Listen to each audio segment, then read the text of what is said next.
നമസ്കാരം. ഞാൻ മൊയ്തീൻ ഷാ വിഷനിലേക്ക് എല്ലാവർക്കും സ്വാഗതം. ബഹുമാനി, കഴിഞ്ഞ 2 ദിവസം ചില പരിപാടി തിരക്കാനും നമ്മൾ പരിപാടി ഉണ്ടായില്ല. അതാദ്യമായിട്ട് നിങ്ങളോട് ക്ഷമ ചോദിക്കും. ഈ നൂറ്റാണ്ട് കേരളത്തിലെങ്കിലും അറിയപ്പെടുന്ന 2 പാവങ്ങളും മണ്ടനും വീട്ടികളായ 2 പേരുണ്ട് കേരളത്തിൽ. ഒന്ന് വെള്ളാപ്പള്ളി നടേശവറുകളും ഒന്ന് PC ജോർജ് അവറുകളും. 2 പേരും മഹാശുദ്ധരാണ്, പാവങ്ങളാണ്. യാതൊരു ദീർഘവീക്ഷണമോ ചിന്താശക്തി ഇല്ലാത്ത വെറും പാവങ്ങൾ. വെള്ളപ്പള്ളി പറയുന്ന വിവരങ്ങളൊക്കെ ആർക്കു വേണ്ടി പറയുന്നു? ആരോ പറയിപ്പിക്കല്ലേ. അതുകൊണ്ട് സമുദായത്തിൽ ഈഴ സമുദായം എന്താണ് നേട്ടമുള്ള വെള്ളപ്പള്ളി സാറേ? ഞാൻ വളരെ വിനയപൂർവ്വം ചോദിക്കുകയാണ്. ഒരു പോളിസി ഉണ്ട്, ഒരു ഫിലോസഫി ഉണ്ട്. നാം ഒരാളെ നശിപ്പിക്കുമ്പോൾ നാം എന്ത് നേടുന്നു നോക്കണം. നമുക്ക് നേട്ടമില്ലെങ്കിൽ ആൾ നശിപ്പിച്ചിട്ട് എന്ത് കാര്യം? വെള്ളാപ്പള്ളി സാർ ഇങ്ങനെ ഒരു പ്രത്യേക സമുദായത്തിൻ്റെ, ഇപ്പം പ്രത്യേക ഒരു സമുദായം മാത്രം 2 സമുദായത്തിൻ്റെയും ശത്രുത ഏറ്റെടുത്തിട്ട് എന്ത് നിങ്ങൾക്ക് നേട്ടം? ഈ കമ്മ്യൂണിസ്റ്റ് പാർട്ടി നേട്ടമുണ്ടോ? ഇതൊന്നുമില്ലെങ്കിലും 80% കമ്മ്യൂണിസ്റ്റ് അനുഭാവികളായിരുന്നു. ഇപ്പോൾ ചില മാറ്റങ്ങൾ വരുന്നുണ്ട്. അത് 90% ആകുമായിരുന്നു, പക്ഷെ അതിലും മാറ്റം വരുന്നുണ്ട്. പിന്നെ എന്ത് നേട്ടം കിട്ടിയത്? വെള്ളാപ്പള്ളി സാറേ, നിങ്ങൾ കേരളത്തിൽ 23% ലേറ്റസ്റ്റ് ഉള്ളത്. 25, 27 അങ്ങനെ 23%. 23% ഉള്ള LDF 27% ഈഴ വിഭാഗം വെള്ളാപ്പള്ളി സാറ് അങ്ങയുടെ പാർട്ടിയുടെ അല്ലെങ്കിൽ സമുദായത്തിൻ്റെ 80% വോട്ടും പിണറായി സഖാവിനെ കൊടുത്തത്. എന്നിട്ട് ഇത് മന്ത്രിസ്ഥാനം കൊടുത്തപ്പോൾ എത്ര കിട്ടി നിങ്ങൾക്ക്? 4 5. മറിച്ച് എത്ര മന്ത്രിസ്ഥാനം കൊടുത്തത് നമുക്ക് പരാതിയില്ല. കേവലം 9% നായർ വിഭാഗത്തിന് ഡെപ്യൂട്ടി സ്പീക്കർ ഉൾപ്പെടെ 11 പേരില്ലേ സാർ? 10 മന്ത്രിമാരും ഒരു ഡെപ്യൂട്ടി സ്പീക്കറില്ലേ? ഡെപ്യൂട്ടി സ്പീക്കർ മന്ത്രി റാങ്കാണ്. വെള്ളാപ്പള്ളി സാറ് കാര്യം മനസ്സിലാക്കണം. NSSൻ്റെ സുകുമാരൻ നായരൊന്നും മനസ്സിലാക്കണം. അവർക്ക് ഏത് കാലത്തും അവർക്ക് മുന്നോട്ട് നിൽക്കാൻ പറ്റിയിട്ടുണ്ട്. അവർക്ക് ഒരിക്കലും ക്ഷീണം പറ്റില്ല, വരെയില്ല. പക്ഷേ 26% ഈഴ വിഭാഗത്തിന് 4-5 മന്ത്രിസ്ഥാനവും 9% 11 സ്ഥാനവും. ഞാൻ ചോദിക്കട്ടെ, RSൻ്റെ കണക്ക് പോലെ 40% മുസ്ലിങ്ങളാണ് കേരളത്തിൽ. വേണ്ട 3 കൂട്ടി 33%. 3 എന്നുള്ളവർക്ക് 7 മന്ത്രിസ്ഥാനം വരെ ആകാം. ഇനി 21 MLA മാരുണ്ടെങ്കിൽ 71 ഭരണത്തിന്. അപ്പോൾ 27 21 326 30% കൂടുതൽ വരും. അപ്പോഴും 7 മന്ത്രിസ്ഥാനം കിട്ടണം. എന്നിട്ടാണ് 5ാമതൊരു മന്ത്രിസ്ഥാനം കൊടുക്കാൻ ശ്രമിച്ചതിൻ്റെ പേരിൽ ഈ വെള്ളാപ്പള്ളി സാറും സുകുമാരൻ നായർ സാറും കാണിച്ചു കൂട്ടിയ വിക്രിയകൾ. ഞാൻ പറയുന്നത് 2 കാരണം പറയാണ്. അത് 2 കാരണം. ഒന്ന് മുസ്ലിം ലീഗ് തന്നെയാണത്, കുഞ്ഞാലിക്കുട്ടി തന്നെയാണ്. മറ്റേ എന്തെല്ലാം കാര്യത്തിൽ കുഞ്ഞാലിക്കുട്ടി സാർ മികച്ച നിലവാരം പുലർത്തുന്നുണ്ടോ? ഒരു നേതാവ് നിലയിൽ എടുത്തിയാട്ടോ അല്ലെങ്കിൽ അവക്കുമായി സംസാരമൊന്നും ഇല്ലാത്തൊരു മാന്യനാണ്, ഒരു സംശയക്കാരത്തില്ല. 2 കാര്യത്തിലാണ് ഞങ്ങളത് എതിർക്കും. ഒന്ന്, നിങ്ങൾക്ക് ആ പങ്കിട്ട സമയത്തിന് 5 മന്ത്രിസ്ഥാനം ചോദിക്കായിരുന്നു, ഈശ്വരി കിട്ടിയനെ. അന്ന് 4 തീർത്തുകൊണ്ട് പിന്നെ മഞ്ഞളാംകുഴി അലിക്ക് മന്ത്രിസ്ഥാനം കൊടുക്കാൻ പറ്റില്ല എന്ന് കണ്ടപ്പോഴും നിങ്ങൾക്ക് 5 ചോദിച്ചു വാങ്ങേണ്ടി വന്നു. അത് ഏതാണ് സാഹചര്യം? 4 മന്ത്രിസ്ഥാനം കൊടുത്തപ്പോൾ കുഞ്ഞലാംകുഴി ഉൾപ്പെടെയാണ്. പക്ഷേ മുനീർ കൊടുക്കാൻ പരിപാടി ഉണ്ടായില്ല. മുനീർ കോഴിക്കോട് ജില്ലയിൽ പ്രതിനിധീകരിക്കുകയാണ്. കോഴിക്കോട് ജില്ലയാണ് മലപ്പുറത്തേക്ക് ഉള്ള കേന്ദ്രം, ശക്തി കേന്ദ്രം. അതായത് സ്ഥാപക ജില്ലയാണല്ലോ. അപ്പോൾ അവർക്ക് ആ ജില്ലയ്ക്ക് ഇല്ലാൻ പറ്റുമോ? അപ്പോൾ പിന്നീട് ഇദ്ദേഹത്തിന് കൊടുത്തേ തരൂ. അപ്പോൾ മഞ്ഞളാംകുഴി അലിക്ക് കൊടുക്കാൻ പറ്റില്ല. മഞ്ഞളാംകുഴി അലി അവിടെ വിളിച്ചു കൊടുത്ത LDF മന്ത്രിസ്ഥാനം കൊടുക്കാമെന്ന് പറയും. അങ്ങനെ ആപ്പിലായപ്പോഴാണ് ആ തങ്ങളെ കൊണ്ട് കോഴിക്കോട് ട്രിവാൻഡ്രം കോട്ടയം നടത്തി 5ാം മന്ത്രിസ്ഥാനം ചോദിച്ചത്. അത് തരാൻ വേണ്ടി മരിച്ചുപോയ ഉമ്മൻചാണ്ടി സാർ പറയാൻ പറ്റില്ല. ഉമ്മൻചാണ്ടി സാർ എന്തോരം ഒളിച്ചുകളി നടത്തി ഈ സമുദായത്തെയും ലീഗിനെ തന്നെയും നശിപ്പിച്ചു കളഞ്ഞു പബ്ലിക്കിന് മുമ്പിൽ.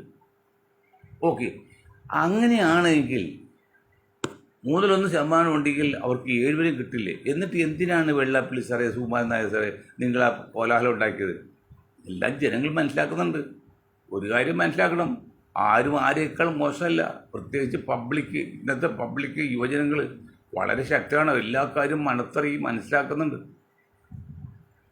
കമ്മ്യൂണിസ്റ്റ് പാർട്ടിയുടെ പോക്കും മറ്റു കാര്യങ്ങളും. ഞാൻ ഒരു കാര്യം പറഞ്ഞല്ലോ, തിരുവനന്തപുരം കോർപ്പറേഷൻ BJP കിട്ടാനുള്ള ഏക കാരണം പറയുമ്പോൾ ഇഷ്ടപ്പെട്ടില്ലോ, ഈ മുരളീധരൻ അറ്റ ആളാണ്. എന്താ കാര്യം? അദ്ദേഹത്തിന് ആത്മാർത്ഥ ഞാൻ ചോദിക്കുന്നില്ല. പിടിക്കാൻ വേണ്ടി ശ്രമിച്ചപ്പോഴ് അത് കിട്ടുമോ ഇല്ലയോ എന്നും അതിൻ്റെ സൈഡ് എഫക്റ്റ് എന്തായി ചിന്തിച്ചില്ല.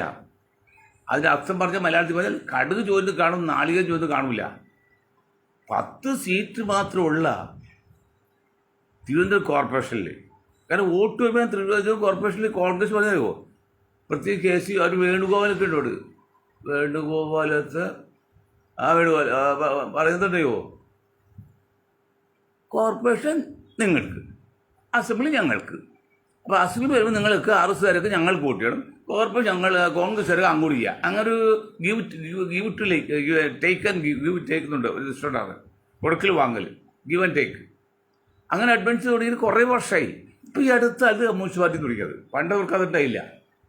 അതിൻ്റെ ഫലമാണ് ഇപ്പോൾ കാണുന്നത്. എന്തുവാട്ടെ, അപ്പോൾ ഇനിയിപ്പോൾ മുരളീധരന് എന്തെങ്കിലും ആത്മാർത്ഥ രാജ്യത്തോടോ സമൂഹത്തോടോ പാർട്ടിയോടോ ന്യൂനപക്ഷങ്ങളോ ഉണ്ടെങ്കിൽ എങ്ങനെയെങ്കിലും തിരുവനന്തപുരത്ത് മേയറായിട്ട് കോൺഗ്രസ് കമ്മ്യൂണിസ്റ്റ് ലീഗ് തന്നെ ആക്കണം.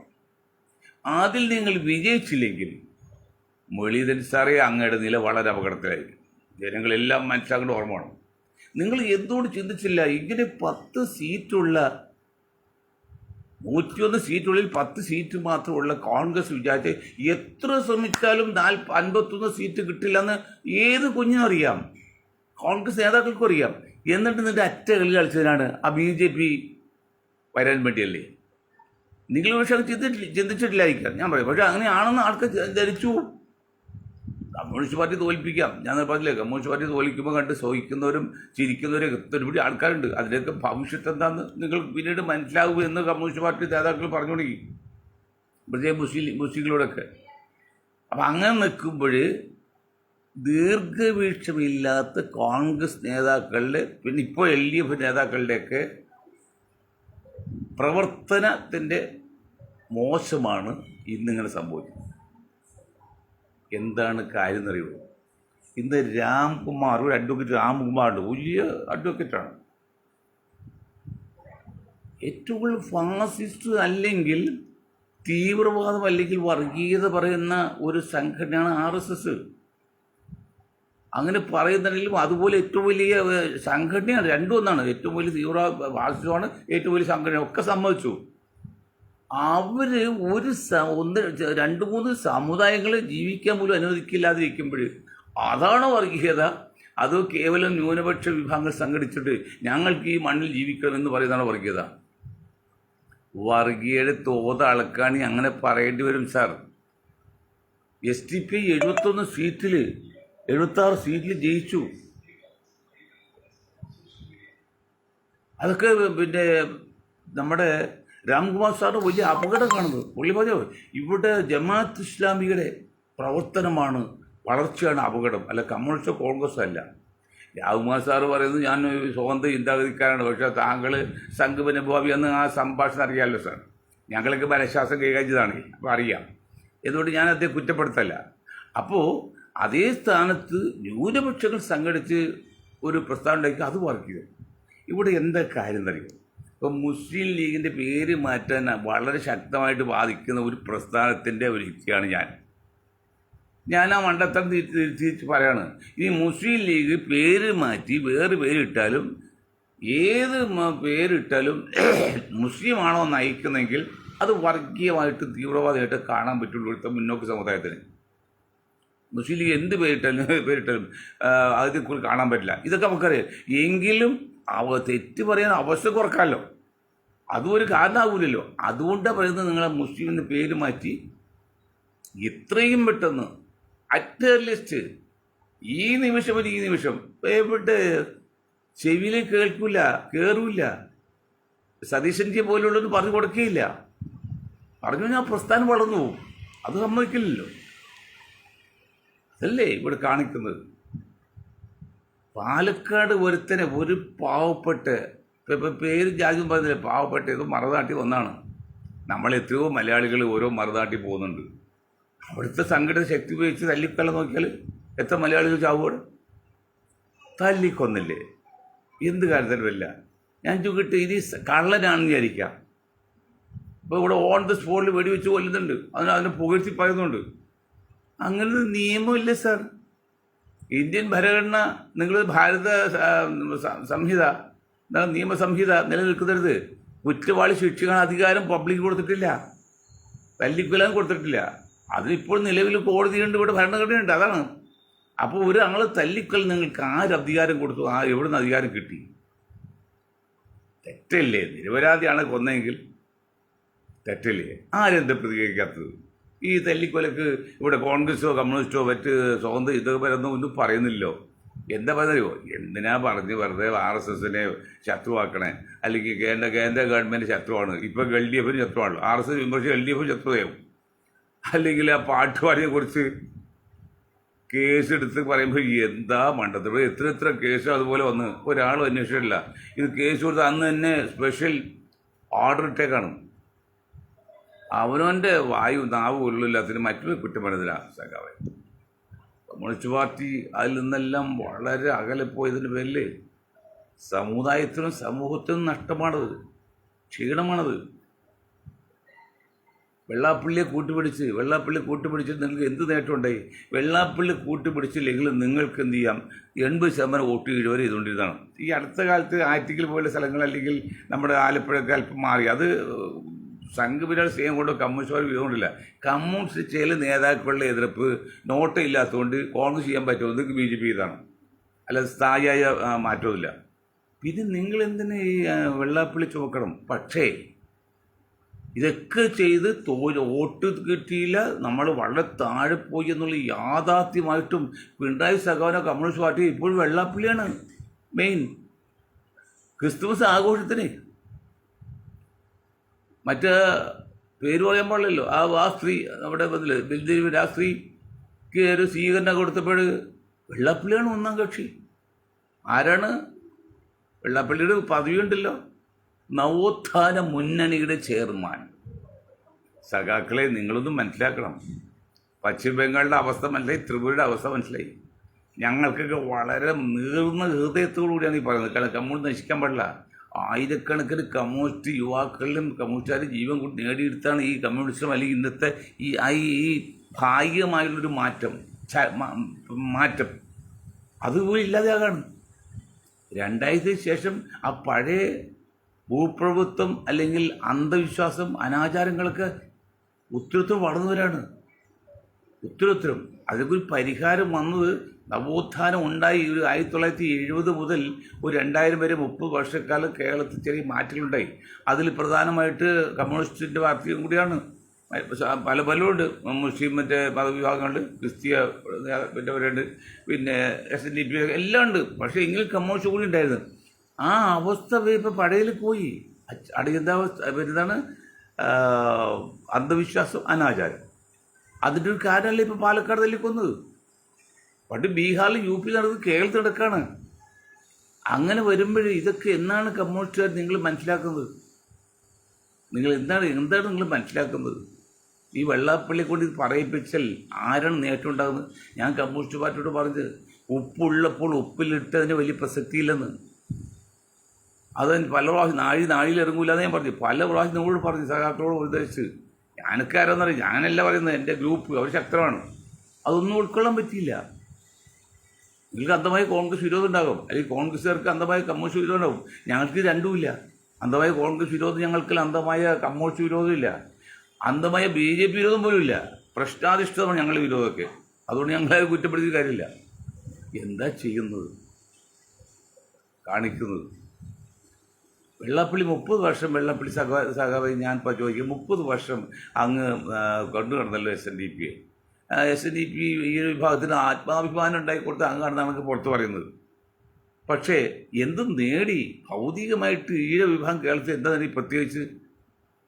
ഇപ്പോൾ ഇന്നലെ ഡൽഹിയിൽ നിന്നൊരു സ്വാമി എന്നെ വിളിച്ച് ഇന്ന് രാവിലെ പറഞ്ഞു, നിങ്ങൾ ചാനൽ ചർച്ചയിൽ ഇതൊന്നും പറയുന്നത് കേരളത്തിൽ അല്ലെങ്കിൽ കൊച്ചിൻ കോർപ്പറേഷനിൽ 76 സീറ്റ്, 76 സീറ്റിൽ 40 സീറ്റ് യു ഡി എഫിന് കിട്ടി. അത് 28 യു ഡി എഫിന് കിട്ടി. 47 സീറ്റിൽ 28 സീറ്റും ക്രിസ്ത്യൻ സമുദായത്തിലാണ്. അതിൽ 17 സീറ്റിൽ ലത്തീൻ കത്തോലിക്ക. അപ്പോൾ ഈ 47 സീറ്റിൽ 27, 28 എന്ന് പറയുമ്പോൾ അതിന് പകുതിയിൽ കൂടുതൽ 50% കൂടുതൽ സീറ്റും കോൺഗ്രസിന് കിട്ടിയിരിക്കുന്നത് ക്രിസ്ത്യൻ സമുദായത്തിലാണ്. പക്ഷേ ജനസംഖ്യ നമുക്ക് 4 ഇല്ല കോർപ്പറേഷനിൽ. ഇതൊക്കെ സ്വാമി ഡൽഹിയിൽ നിന്ന് അറിയാണ്, എനിക്ക് എങ്ങനെ അറിയുമെന്നറിയില്ല. ഞാൻ സൂചിപ്പിക്കാം, എനിക്ക് പ്രത്യേകിച്ച് ഇപ്പോൾ ക്രിസ്ത്യൻ സമുദായത്തെ എതിര് പറയാൻ ഞാൻ ആളല്ല, ഈഴ വിഭാഗത്തെ എതിര് പറയാൻ ആളല്ല, ആരും എതിര് ഞാൻ ആളല്ല. പക്ഷെ സൂചിപ്പിക്കാം, സംഖ്യ 40 ആകെ 76, അതിൽ 47 യു ഡി എഫ്, അതിൽ 28 കോൺഗ്രസ് ക്രിസ്ത്യൻസ്, അതിൽ തന്നെ 18 ലത്തീൻ കത്തോലിക്ക്. അതിൽ ലത്തീൻ കത്തോലിക്ക് ഒരു സ്ത്രീക്ക് മേയർഷിപ്പ് വേണമെന്ന് പറയിപ്പിക്കണം. അതിൻ്റെ ബോഡിയിൽ കളിക്കുന്നത് IB ഈഡനാണെന്നാണ് നിയുക്ത മെമ്പറുടെ ആൾക്കാർ പറയുന്നത്. അവിടുന്ന് ലത്തീൻ കത്തോലിക്ക അല്ലല്ലോ ഇപ്പോൾ, അതാണ് പറ്റത്. അത് അങ്ങനെ ഒരു വഴി. മറ്റൊരു വഴി, ഒരു പാർട്ടിയിൽ അല്ലെങ്കിൽ ഘടകകക്ഷിയിൽ അല്ലെങ്കിൽ ഒരു മുന്നണിയിൽ ആദ്യത്തെ കക്ഷിക്ക് ഒരു സ്ഥാനം കൊടുത്താൽ രണ്ടാമത്തെ കക്ഷിക്കാണ് വേറെ സ്ഥാനം. അങ്ങനെ വരുമ്പോൾ കോർപ്പറേഷൻ മേയർ സ്ഥാനം ആർക്ക് കോൺഗ്രസ് കിട്ടിയാൽ പിന്നെ മുസ്ലിംലാണ്ട് ഡെപ്യൂട്ടി മേയർ കൊടുക്കുന്നുണ്ട്. അതിനുവേണ്ടി അവർ ശ്രമിച്ച് കൊച്ചിയിൽ കിടന്ന് അഷ്റഫിനെ കൊടുന്ന് കലൂർ മത്സരിപ്പിച്ച് ജയിക്കുകയും ചെയ്തു. ഇപ്പോൾ വേറൊരു കാര്യം പറയുന്നു, ക്രിസ്ത്യാനി കൊടുക്കുകയാണെങ്കിൽ നായർക്ക് വേണം ഡെപ്യൂട്ടി മേയർന്ന്. ജോസ് ജംഗ്ഷൻ ഭാഗത്തൊരു കൃഷ്ണകുമാറുണ്ട്, എനിക്ക് എൻ്റെ സുഹൃത്താണ്, അദ്ദേഹത്തിന് കൊടുക്കണം വേറൊരു പാർട്ടി. എന്തെല്ലാം ജാതി മതവും ഗോത്രവും. പണ്ട് ഇതൊന്നും ഇല്ലാത്തൊരു പ്രസ്ഥാനമായിരുന്നു കമ്മ്യൂണിസ്റ്റ് പാർട്ടി. ഇന്നിപ്പോൾ അതല്ല. അതിന് മുമ്പിൽ കോൺഗ്രസ്, നമ്മൾ ഡോക്ടർ സക്കീർ ഹുസൈൻ ഷാക്കിർ വേറെ ഉണ്ട്, സക്കീർ ഹുസൈൻ നമ്മുടെ പ്രസിഡന്റ് ആയിരുന്നല്ലോ. അദ്ദേഹം കോൺഗ്രസ്സിലുള്ള സമയത്ത് മുസ്ലിം ഭൂരിപക്ഷ മേഖലയിൽ മത്സരിക്കാൻ കൊടുത്തപ്പോൾ അദ്ദേഹം ഇല്ല, ഞാൻ കോൺഗ്രസ്സുകാരാണ്, എനിക്ക് എൻ്റെ ജാതി വരി കൂടുതൽ കൊടുത്തിരിക്കും വേണ്ട, ഹിന്ദു ഭൂരിപക്ഷ സ്ഥലത്ത് നിന്ന് ജയിക്കണമെങ്കിൽ മാത്രം മതി, അല്ലെങ്കിൽ വേണ്ട എന്ന് പറഞ്ഞ് വാശി പിടിച്ച പേരിൽ ഹിന്ദു ഭൂരിപക്ഷം മേൽ നിർത്തി ജയിക്കുകയും ചെയ്തു. എന്നാൽ ചിന്തിക്കാൻ പറ്റുമോ? ഇന്ന് ഹിന്ദു മാത്രമല്ല, ജാതി മാത്രം ഉപജാതി നോക്കാണ്, ഈഴവോ നായരോ പോലെ എന്നൊക്കെ നോക്കാണ്. അങ്ങനെ ആക്കിയെടുത്തു എല്ലാ നിലയിൽ. അപ്പം ഇതൊക്കെയാണ് അവസ്ഥ. കോൺഗ്രസ് ഇപ്പോഴും 40% വരുന്ന മുസ്ലിം സമുദായത്തിൽ ഇപ്പോഴും ജനസംഖ്യയ്ക്ക് ആനുപാതികമായിട്ടുള്ള പകുതി പോലും കൊടുത്തില്ലെന്ന് പരാതിയാ, പകുതി പോലും കൊടുത്തില്ലെന്ന്. ഒരു കാര്യം ചോദിക്കട്ടെ കോൺഗ്രസ്, ഒരു കാര്യം എല്ലാവരും മതിയല്ലോ, മുസ്ലിങ്ങളുടെ വോട്ട് കിട്ടിയിട്ടാണ് നിങ്ങൾ ഇത്രയും മെച്ചപ്പെട്ടതെന്ന് പറഞ്ഞു. കമ്മ്യൂണിസ്റ്റിലേക്ക് പോയ വോട്ട് പോലും മുസ്ലിങ്ങൾ നിങ്ങൾക്ക് ചെയ്തു, കോൺഗ്രസ് ചെയ്തു, സത്യമല്ല ഇതൊക്കെ. എന്നിട്ട് ആ നിയാസ് മറ്റേ കോഴിക്കോട് മേയറായിട്ട് പ്രഖ്യാപിച്ചിട്ട് അയാൾ തകർത്ത് കളഞ്ഞില്ലേ? ഇത്ര വോട്ട് 10% പോലും വോട്ട് കിട്ടാതെ കംപ്ലീറ്റ് കാല് വരിയില്ലേ? അങ്ങനെ ചെയ്ത കോൺഗ്രസ് നേതാക്കളെയൊക്കെ തല്ലിക്കൊല്ലേണ്ട സമയം കഴിഞ്ഞില്ലേ? അല്ലെങ്കിൽ ഈ പാർട്ടി നിലനിൽക്കുമോ? കൊല്ലത്ത് മുസ്ലിം സമുദായത്തിൽ സ്ഥാനാർത്ഥി തോൽപ്പിയാൽ BJP സഖ്യം ഉണ്ടാക്കിയാൽ ഇപ്പം റിപ്പോർട്ട് വരികയാണ്. ഇതെല്ലാം ഇടതുപക്ഷത്തിന് പ്രത്യേകിച്ച് CPM-ന്റെ ഗാങ്ങ കുത്തിപ്പൊക്കില്ല, അവരെല്ലാം കംപ്ലീറ്റ് ലിസ്റ്റ് എടുത്തോണ്ടിരിക്കുകയാണ്. എങ്കിൽ അവർക്ക് ഈ സമുദായത്തിൽ പിടിച്ചെടുക്കേണ്ടത് കാണിക്കണ്ടേ? കോൺഗ്രസ്സുകാരെ വെറുതെ വിടുന്നില്ല, അവർ കംപ്ലീറ്റ് കീറി പരിശോധിച്ചുകൊണ്ടിരിക്കുകയാണ്. അവർ കമ്പ്യൂട്ടർ സെക്ഷൻ വിങ്. ഇപ്പോൾ കൊല്ലത്ത് മുസ്ലിം സ്ഥാനാർത്ഥി, കോൺഗ്രസിലെ മുസ്ലിം സ്ഥാനാർത്ഥി തോൽപ്പിക്കാൻ വേണ്ടി കോൺഗ്രസിലെ നേതാക്കൾ BJP-യോട് കൂട്ടുപിടിച്ചത്. അതുപോലെ കോഴിക്കോട്. അതുപോലെ ഇപ്പോൾ ഒരു ആശ്വാസത്തിന് വകയുണ്ട് കേട്ടോ, കോൺഗ്രസ് മാത്രം പറഞ്ഞാൽ പോരാ. വയനാട് ഒരു സീറ്റിൽ LDF-ന്റെ മുന്നണി LDF-ന്റെ സ്ഥാനാർത്ഥി കിട്ടിയ വോട്ട് ഒരു വോട്ടാണ്. അദ്ദേഹത്തിൻ്റെ വോട്ടാണെന്ന് അറിയില്ല, അത് അദ്ദേഹത്തെ വോട്ടിയാൽ ഭാഗ്യമില്ല, നോമിയുടെ വോട്ടായിരിക്കും, അദ്ദേഹം വേറെ ചെയ്തതാണ്, ഒരൊറ്റ വോട്ടാണ്. മറിച്ച് ഒരു വോട്ട് കിട്ടിയ എന്തായിരുന്ന അവസ്ഥ? അദ്ദേഹം മറ്റേ പാർട്ടി വോട്ട് ചെയ്ത് നോമിനി വോട്ട് ചെയ്തില്ലെങ്കിൽ ഒറ്റ വോട്ടും കിട്ടാതെ എന്ത് സമാധാനം പറയും? അതുകൊണ്ട് ആരും പുണ്യവാളനാകണ്ട, എങ്കിലും കാര്യങ്ങൾ കിടപ്പിയതാണ്. ഇപ്പോഴും ഈ സമുദായത്തെ സഹായിക്കാനൊന്നും കോൺഗ്രസിൻ്റെ നേതാക്കളുടെ ചിലവർക്ക് മാനസികമായിട്ട് തയ്യാറായിട്ടില്ല. അവർ തയ്യാറാകണം, അല്ലെങ്കിൽ അപകടമാണ്. പിന്നെ വേറെ കാര്യം പറയുന്നത്, മുസ്ലിം ലീഗ് എത്രയും പെട്ടെന്ന് മുസ്ലിമിൻ്റെ പേര് മാറ്റി ഒരു പാർട്ടി ഉണ്ടാക്കണം. ഈ 5-ാം മന്ത്രിക്ക് വേണ്ടി പിടിച്ച പോലെ അതുപോലെ വൃത്തിയോട് മണ്ടത്തിലും കാണിക്കാതിരിക്കണം. വെള്ളാപ്പള്ളിക്ക് എന്ത് മണ്ടത്തിലും വാങ്ങി കുഴപ്പമില്ല, അത് മുന്നോക്ക ജാതിയിൽപ്പെട്ടാണ്. പക്ഷേ പിന്നെ ന്യൂനപക്ഷ ജാതിയിൽപ്പെട്ട് അങ്ങനെയൊക്കെ പറഞ്ഞാൽ ജനങ്ങൾ ഉൾക്കൊള്ളില്ല. അത് വളരെ സൂക്ഷിച്ചു പോകാൻ പ്രവർത്തിക്കാൻ. അപ്പോൾ എത്രയും പെട്ട് മുസ്ലിം ലീഗിലെ മുസ്ലിം എന്ന പേര് മാറ്റി ദേശീയതായി നിങ്ങൾ എത്തിയില്ലെങ്കിൽ എന്ന് വെള്ളാപ്പള്ളിയാണെന്ന് പറഞ്ഞതാണ്. കോൺഗ്രസ് നശിക്കും, കോൺഗ്രസ് നശിക്കും, മുസ്ലിം ലീഗ് നശിക്കും. എന്ത് ന്യായമാണതുള്ളത്? നിങ്ങൾ ദേശീയതായിൽ നിൽക്കണ്ടേ? അത് നമ്മൾ അല്ല. മുസ്ലിം ലീഗോട് നമുക്ക് യാതൊരു എതിർപ്പുമില്ല. ഒരു ന്യൂനപക്ഷ പ്രസ്ഥാനം, മറ്റ് നേതാക്കൾ ഇങ്ങനെ മറ്റ് പാർട്ടി അപേക്ഷിച്ച് അതിന് 10-1 അഴിമതി ചെയ്യാത്തതാണ് മുസ്ലിം ലീഗ് നേതാക്കൾ. സമ്പത്ത് ഉണ്ടാക്കിയാണെങ്കിലും മറ്റ് പാർട്ടി ഉണ്ടാക്കിയാലും 10-1 ഉണ്ടായിട്ടില്ല. അതൊക്കെ സത്യമാണ്. കുഞ്ഞാലിക്കുട്ടി സാഹിബിന് വളരെ പെർഫെക്റ്റ് വെൽ ഡ്രസ്ഡ് ജെന്റിൽമാനാണ്, അതിന് സംശയമില്ല. മുനീർ പറയും വേണ്ടല്ലോ. ഷാജി കാണിച്ച തീവ്രമൊക്കെ പറയുന്നത് വികാരജീവികളാണ്. അപ്പം നിങ്ങൾ എത്രയും പെട്ടെന്ന് മുസ്ലിം എന്ന പേര് മാറ്റി വേറൊരു പേരിടാൻ പറഞ്ഞ് കോൺഗ്രസ് മുൻകൈ എടുത്തിട്ടില്ലെങ്കിൽ കോൺഗ്രസ് നിങ്ങൾ നശിക്കും, മുസ്ലിം ലീഗ് നശിക്കും. അതിന് ഫിലോസഫി പറഞ്ഞുതരാം. മരം അറിയാതെ കൊടി ഇട്ടാൽ മരം ഉണങ്ങും. മരം ഉണങ്ങുമ്പോൾ എന്ത് പോവും? കൊടിയും പോവും. ആ മരത്തിലെ കൊടിയും പോവും. അതുപോലെ മുസ്ലിം ലീഗ് നശിച്ചാൽ അതുകൊണ്ട് കേരളത്തിൽ കോൺഗ്രസ് നശിക്കും, കോൺഗ്രസ് മുരടിക്കും. അതെല്ലാവരും മനസ്സിലാണ്. കാരണം ബേസിൽ നല്ല ശതമാനം ലീഗിൻ്റെ വോട്ടാണ്. പക്ഷേ വേറെ കാര്യം മനസ്സിലാക്കണം, ആകെയുള്ള മുസ്ലിങ്ങളിൽ 4-1 മാത്രമാണ് ലീഗിന് ഭാവിയുള്ളത്. അതെന്ത് ഈ കോൺഗ്രസ് മനസ്സിലാക്കാത്തത്? ഇപ്പോൾ ലീഗിന് 30 സീറ്റ് കൊടുക്കണം, 5 മന്ത്രിസ്ഥാനം കൊടുക്കണം, 6 കൊടുക്കണം. ഇനിയും കിട്ടിയത് പോരായിരുന്നു. ലീഗ് വാദിക്കും, അത് അവരുടെ ആവശ്യം. അതുകൊണ്ട് മൊത്തത്തിൽ പറ്റുമോ? മൊത്തത്തിൽ പറ്റണമെങ്കിൽ കോൺഗ്രസ്സുകാർ ഒരു കാര്യം മനസ്സിലാക്കിയിട്ട് ലീഗിന് എത്രയും പെട്ടെന്ന് പേര് മാറ്റാനുള്ള സംവിധാനം ഉണ്ടാക്കണം. 20 സീറ്റിൽ 1 സീറ്റുകൾ അസംബ്ലി കൊടുക്കരുത്, 3 മന്ത്രിസ്ഥാനം കൊടുക്കാവുള്ളൂ. കാരണം ആകെയുള്ള മുസ്ലിങ്ങൾ 4-1 ലീഗിനുള്ളൂ, ബാക്കിയുള്ളിൽ പുറത്ത് കിടക്കാണ്. അത് കണക്കാൻ പല പ്രാവശ്യം പറഞ്ഞിട്ടുണ്ട്. ഇതൊന്നും കോൺഗ്രസ് മനസ്സിലാക്കാൻ വന്നില്ല. ലീഗ് ഉണ്ട്, എല്ലാം ആയി. ഇപ്പം ലീഗാണ് UDF കോൺഗ്രസ് ആണ്. ശത്രുക്കൾ പറയുന്നത് കോൺഗ്രസ് ലീഗിൻ്റെ നോമിനിയാണ്, ലീഗിൻ്റെ ബി ടീമാണ്. അതൊക്കെ പറയേണ്ട വല്ല കാര്യമുണ്ടോ? നിങ്ങൾക്ക് മുസ്ലിം ലീഗിനെ വിളിച്ച് പറയാൻ പാടില്ല നിങ്ങളെ പേര് മാറ്റി. പേര് മാറ്റിയാലും കുറ്റം പറയും. അതുപോലെ ദൈവം തമ്പുരാൻ പോലും വന്നാൽ പോലും രാഷ്ട്രീയത്തിൽ കുറ്റം പറയും. എങ്കിലും അത് നമുക്ക് പറഞ്ഞു നിൽക്കാൻ ന്യായമുണ്ട്. ഇത് ന്യായമില്ല. ഞാൻ പറഞ്ഞ മറ്റൊരു ഫിലോസഫി പറയാം. നമ്മൾ എന്ത് തെറ്റും ചെയ്യാം, ആ ചെയ്യുന്ന തെറ്റിന് നമുക്ക് ന്യായീകരണം ഉണ്ടായിരിക്കണം. ന്യായീകരണം ഇല്ലാത്ത ഒരു തെറ്റ് നമ്മൾ ചെയ്താൽ പിടിച്ചു നിൽക്കില്ല. ഇനിയും മുസ്ലിം ലീഗിൻ്റെ പേര് മാറ്റി എന്ത് ന്യായീകരണം പറയാനുണ്ട്? കോൺഗ്രസിന് സപ്പോർട്ട് ചെയ്ത് എന്ത് ന്യായീകരണം പറയാനുണ്ട്? ഇപ്പോൾ തിരുവനന്തപുരം BJP കൊണ്ടുപോയി, പാലക്കാടും തൃപ്പൂണിത്തുറ നിൽക്കുകയാണ്, അത് പെൻഡിങ്ങിലാണ്. അതൊക്കെ താൽക്കാലികമാണ്. അങ്ങനെ BJPനെ ഭരിക്കണമെന്നാണ് നിങ്ങൾ ഭൂരിപക്ഷം ആഗ്രഹിക്കും, പിന്നെ നമുക്ക് തടസ്സമൊന്നുമില്ല കേട്ടോ. ഇരുന്നെങ്കിൽ പേരും മാറ്റം ഒന്നും വേണ്ട, ഇങ്ങനെയാണ് പോയാൽ മതി. അതല്ല, തൽക്കാലം BJP വരാതിരിക്കാൻ നല്ലതെന്ന് ആഗ്രഹം ഉണ്ടെങ്കിൽ, ഞാൻ മുസ്ലിം ജനസാമാന്യത്തിൻ്റെ മനസ്സ് പറയും, എൻ്റെ മനസ്സല്ല പറഞ്ഞത്. ഞാനൊരു വ്യക്തിയാണ്. എനിക്കിപ്പോൾ BJP തകർക്കാനും കഴിയില്ല, വളർത്താനും കഴിയില്ല. അവിടെ അതല്ല, മുസ്ലിം സമുദായത്തിൻ്റെ സാമാന്യത്തിൻ്റെ ഭൂരിപക്ഷത്തിൻ്റെ ആഗ്രഹം തൽക്കാലം BJP വരെയെന്നുള്ളൂ. അങ്ങനെ അത് കോൺഗ്രസും കമ്മ്യൂണിസ്റ്റ് പാർട്ടിക്കും ഉണ്ടെങ്കിൽ നിങ്ങളിങ്ങനെയല്ല കളിക്കേണ്ടത്. കമ്മ്യൂണിസ്റ്റ് പാർട്ടിയുടെ കളി വളരെ മോശമായിട്ടാണ്. കാരണം സംഘപരിവാർ പോലും പറയാത്ത ചില ഉദാഹരണങ്ങളാണ്, മോഡലാണ് മുസ്ലിം ലീഗിനെ കൊണ്ട് പറയുന്നത്. മുസ്ലിം ലീഗിൻ്റെ പറഞ്ഞാൽ ഇപ്പോൾ മുസ്ലിങ്ങൾക്ക് ഉൾപ്പെടെയാണല്ലോ. എന്നിട്ട് പള്ളി ഉണ്ടാവില്ല, വട്ടം ഉണ്ടാവില്ല, അങ്ങനെ അവിടെ നടക്കാൻ പാടില്ല, അങ്ങനെ പറയുന്നുണ്ട്. അത് അങ്ങനെ പോലും RSS പറഞ്ഞില്ല. കാരണം അവർക്ക് അത്ര വൈരാഗ്യം പോയി. ഇത്രയും ചെയ്തിട്ടും മുസ്ലിങ്ങളെ കമ്മ്യൂണിസ്റ്റ് പാർട്ടി വോട്ട് ചെയ്യില്ല. പണ്ട് BJP പറഞ്ഞാൽ എന്താ ചെയ്തത്? ഇത്രയും ചെയ്തിട്ട് എന്നോ എല്ലാവരും പറയുന്നത്. എന്താണ് മുസ്ലിങ്ങൾ നിങ്ങൾ ചെയ്തത്? അവരെ ജനസംഖ്യാനുപാത സംവരണത്തിന് അതിന് 3-1 പോലും കൊടുത്തത്, പകുതി പോലും കിട്ടിയിട്ടുണ്ടോ? 12% റിസർവേഷനിൽ അതുപോലും കിട്ടിയിട്ടില്ല. മൊത്തം 40% ആണെങ്കിൽ 28% കുറവാണ്. പിന്നെ ജനസംഖ്യക്ക് ആനുപാതികമായിട്ടുള്ള MLA-മാരും MP-മാരും നിങ്ങൾ കൊടുത്തിട്ടുണ്ടോ? പിന്നെ നിങ്ങൾ എല്ലാം കൊടുത്ത് എന്താ കൊടുത്ത്? നിങ്ങൾ കൊടുത്ത് എന്താണ് ഈ സിറ്റിസൺഷിപ്പൊക്കെ വരുമ്പോൾ അത് നിങ്ങൾ പറയില്ല എന്ന് പറഞ്ഞ് മുസ്ലിങ്ങൾക്ക് കൂടെയല്ല അവരെ കൂടി ആവശ്യം നിൽക്കും.